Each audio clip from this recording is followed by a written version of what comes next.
Bonjour à toutes, bonjour à tous. Je viens vous faire une vidéo sur l'éveil, qui est un état de conscience différent, un changement dans la vie d'une personne. Il y a vraiment un avant et un après. Quand on est en phase d'éveil, on commence à prendre conscience des dysfonctionnements et des mensonges et des illusions de notre monde. Et on entre dans une phase intermédiaire qui est très trouble pour l'être émotionnel, à savoir qu'on doute, qu'on se pose plein de questions, qu'on turbine beaucoup du cerveau, qu'on s'épuise, on est très fatigué et on ne croit plus en rien et on peut entrer dans une phase qui ressemble à de la dépression. Alors c'est une phase dépressive effectivement, qui, quand elle est traversée, on ressort de là très très enrichi. Parce qu'en fait, qu'est-ce que c'est que ces phases de dépression? C'est des phases où on abandonne des vieux schémas qui nous font souffrir, qui ne fonctionnent plus, et où on doit se relever pour repartir sur de nouvelles bases, plus saines, plus harmonieuses pour nous dans notre vie. Et donc cette phase d'éveil, elle peut commencer dans la douleur. Alors, il y a des personnes qui entrent dans une phase d'éveil brutalement, par une forme d'illumination, de compréhension claire, et qui sont au contraire dans quelque chose de très euphorique, lumineux, etc., etc. Mais il faut savoir que cette phase-là ne va pas durer. On a l'impression d'avoir tout compris, d'avoir saisi le sens de la vie, le sens profond, etc. On est sur un petit nuage, ça peut durer quelques jours, ça peut durer quelques semaines, quelques mois, quelques années. Et puis après, on retombe. Parce que, effectivement, nous sommes tous liés les uns aux autres et nous fonctionnons collectivement.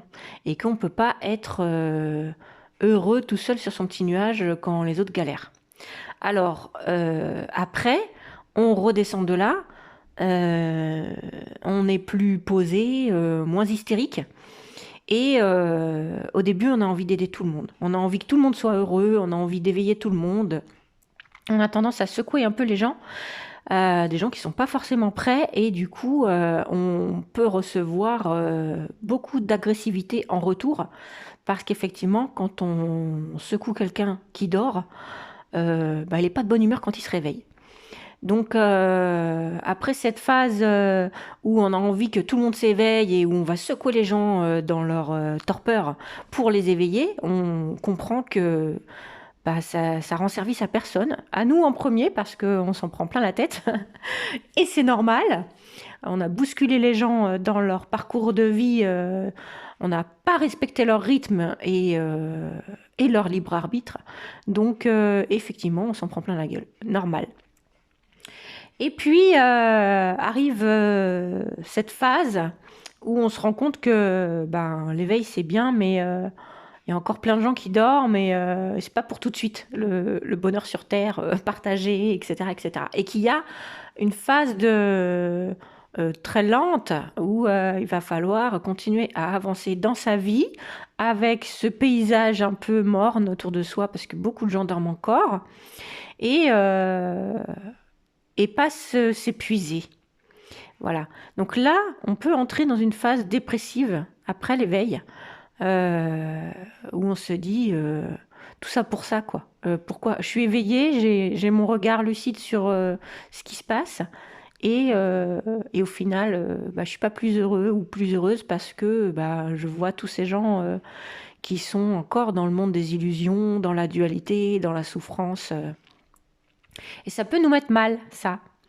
Alors, le seul conseil que je puisse vous donner quand vous êtes entré dans cette phase de lucidité et que vous avez changé d'état de conscience en fait, que vous êtes entré dans l'éveil et que vous sentez que vous êtes en train de redescendre de votre joie profonde du début, eh bien, c'est de vous rapprocher de personnes éveillées. Voilà, il y en a d'autres. Parfois, elles sont aussi tristes que vous, quoi. Il y a de l'éveil, il y a de la conscience, et puis la personne, elle est un peu perdue dans son éveil, quoi. Voilà. Donc, on va se rapprocher les uns des autres, ça c'est évident. Les personnes en éveil se cherchent et vont se trouver, ça c'est certain. Voilà. Après, il faut se dire que la phase d'euphorie est une phase éphémère, temporaire, mais que le gros du travail, il n'est pas forcément fun, il n'est pas forcément très gratifiant, parce qu'on travaille beaucoup dans l'ombre. Et donc, eh bien, l'important, c'est de se connecter tous les jours à cet esprit collectif et savoir qu'il y a du monde, qu'on n'est pas tout seul et que tout le monde œuvre. Voilà. Donc, courageusement, on continue à faire ce qu'on a à faire dans notre journée, de bien se centrer sur nos besoins et puis de laisser tourner le monde sans nous aussi. C'est-à-dire qu'on n'est pas là pour sauver qui que ce soit. Vous savez qu'il y a 3 grands rôles qui nous épuisent: le bourreau, la victime et le sauveur. Et les personnes hypersensibles, en phase d'éveil, ont tendance à endosser le rôle de sauveur et veulent sauver tout le monde. En sachant que on n'a personne à sauver. Ok ? Même pas nous. Parce qu'on dit oui, il faut se sauver soi-même, mais tout va bien, enfin, on n'a rien à sauver, on n'est pas en danger, on n'est pas... on a besoin juste d'être. Parce que l'idée de sauver, c'est comme si on était en danger, alors que c'est pas vrai, on est bien. Si on prend le temps de regarder correctement l'instant, on se rend compte qu'on a tout. On a tout ce qu'il faut déjà. Donc on n'a même pas besoin de se sauver nous-mêmes, ou des fois j'entends il faut guérir ses blessures, il faut se guérir, mais partez du principe que vous n'êtes pas malade. Partez du principe que ça va, tout va bien, vous êtes normaux. Oui, vous avez des émotions, des fois on est triste, des fois on est en colère, des fois on a peur, des fois on est excité, ok, mais rien de nouveau sous le soleil, quoi. C'est juste des émotions humaines sur cette terre, donc c'est normal. C'est pas une maladie, on n'a rien à soigner, on n'a rien à guérir. Voilà, juste à entrer en contact avec notre bien-être à l'instant présent, et c'est tout. Voilà. Donc personne à sauver, personne à guérir, juste à cheminer en paix, tranquillement à chaque instant. Voilà. Et ça se fait de manière individuelle. Donc je vous invite à méditer un maximum. Moi, pour ma part, je fais des méditations de 20 minutes. Je mets mon téléphone à sonner. Je me mets en position de lotus et puis je ferme les yeux et je me centre sur mon souffle, sur ma position, sur mon corps, mes ressentis corporels et sur les bruits, les odeurs, enfin tout ce qui m'entoure. De temps en temps, je me laisse emmener par les pensées et quand je m'en rends compte, je lâche et je reviens à mes points d'observation.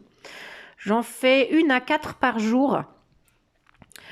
Quand je vais bien, que je suis tranquille, j'en fais 1 le matin. Je veux dire, je prends mon cappuccino, je me fais ma méditation. Et puis quand je me sens fatiguée ou agitée ou triste ou que j'arrive plus à avancer dans mes projets, j'en fais plus. J'en fais 1 vers 10-11 heures. J'en fais 1 après ma sieste vers 3-4 heures et j'en fais 1 le soir. Ça peut monter à 4. 4 fois 20 minutes. Donc c'est déjà pas mal, mais bon, en moyenne, c'est plutôt 1, 2, allez. Voilà. C'est entre 1 et 4 par jour. Donc je vous invite vraiment à méditer parce que c'est un espace protégé pour vous où vous laissez tourner le monde avec ses problèmes. C'est pas une forme d'extraction, au contraire, c'est une forme de connexion à ce monde, d'acceptation totale. On l'accueille complètement, on accueille les bruits, on accueille ce qui se passe en nous, notre ventre qui gargouille, on accueille nos pensées, on accueille tout. C'est pas, c'est le contraire de la concentration. On dit la méditation, méditer c'est se concentrer. C'est pas vrai. Se concentrer, c'est se focuser, se faire un focus sur un seul point et exclure le reste, alors que méditer c'est tout le contraire. C'est s'ouvrir et accueillir tout. Et c'est pour ça que même certaines personnes disent il faut pas méditer, il faut être en pleine conscience en permanence dans sa journée, même quand on fait sa lessive, quand on fait sa vaisselle, et qu'il n'y a pas besoin de se poser en lotus pour faire ça. Il y a des gens, il y a une école comme ça s'appelle la pleine conscience. Il y en a, ils considèrent que méditer assis en lotus, c'est pas nécessaire. Je le conçois aussi, mais moi j'en ai besoin. Ça me permet de marquer les choses, de me dire je suis dans un vrai travail dans ma vie et j'ai besoin de le manifester comme ça tous les jours.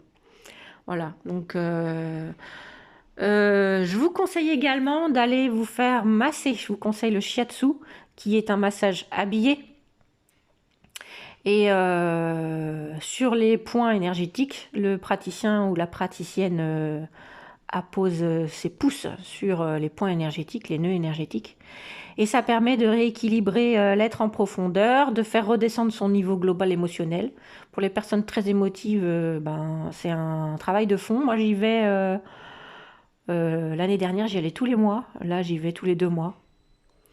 Et et puis, ça permet d'entrer en contact avec une personne qui a un niveau énergétique élevé, parce que les personnes qui se dirigent vers le soin énergétique, le massage shiatsu, c'est pas du lambda, quoi. C'est des gens bienveillants, qui savent écouter, qui savent accueillir la parole, qui savent accueillir les émotions, qui savent aider l'autre à les traverser. Ce sont des personnes ressources. Donc un rendez-vous par mois ou un rendez-vous tous les 2 mois chez un masseur ou une masseuse shiatsu, c'est pas du luxe, quoi. C'est vraiment nécessaire quand on est en phase d'éveil. Donc la méditation, le massage, la marche à pied. Je peux vous conseiller une petite application que vous pouvez installer sur votre téléphone pour vous aider à vous motiver à aller marcher. Ça s'appelle WeWard, W-E-W-A-R-D. Et c'est une application qui, quand le téléphone est dans la poche, compte nos pas et les transforme en points. Et puis après, il y a des cadeaux, enfin, bon, vous verrez.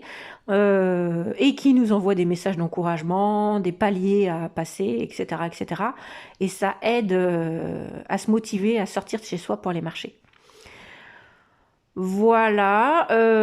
Après, tous les conseils que je vous donne, si je dois en garder qu'un seul, c'est ne vous forcez pas. Parce que les personnes en phase d'éveil sont des personnes qui ont beaucoup forcé pour soi, pour les autres, ont beaucoup donné et pas forcément reçu beaucoup en retour. Et on a une saturation. On sature très très vite de tout ce qui est contraignant, de tout ce qui est oppressif et de tout ce qui est injonctif. Donc toutes les injonctions, etc., on ne supporte plus. Faut que ça vienne de nous, faut qu'on ait envie. Et du coup, ne vous forcez pas. Faites tout dans le besoin, l'envie, tout ce qui résonne en vous, mais ne vous faites pas violence pour aller courir, ou pour aller marcher, ou pour aller voir les gens, ou pour appeler, ou pour répondre au téléphone. Si vous n'avez pas envie, vous n'avez pas envie. C'est que votre être a besoin d'autre chose. Voilà, on est dans une phase d'éveil, donc on se réveille comme quand on se réveille. Et du coup, on est un peu dans le pâté, quoi. Hein. C'est normal. Donc, se dire que cette phase, elle est absolument normale et naturelle. Quand vous vous levez le matin, vous n'allez pas faire un sprint en pyjama dès que vous posez les pieds par terre. Vous prenez le temps d'aller boire votre café ou votre chocolat, votre thé, vous faites vos étirements, votre méditation, vous y allez doucement. Et bien là, la phase d'éveil, c'est pareil. Ne vous faites pas violence. Parce que à chaque fois que vous vous faites violence, vous allez générer de la violence dans le monde. Voilà. Donc allez-y doucement, respectez-vous. Voilà mes trois piliers, c'est la méditation, le massage shiatsu et la marche à pied.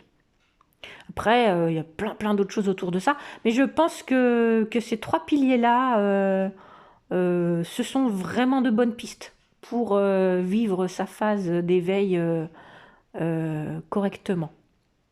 Voilà. Eh ben, je vous remercie beaucoup pour votre écoute. N'hésitez pas à vous abonner à la chaîne si ce n'est pas déjà fait. Vous pouvez partager sur vos réseaux sociaux. Je vous invite à liker. Et puis, je vous embrasse bien fort et je vous dis à bientôt.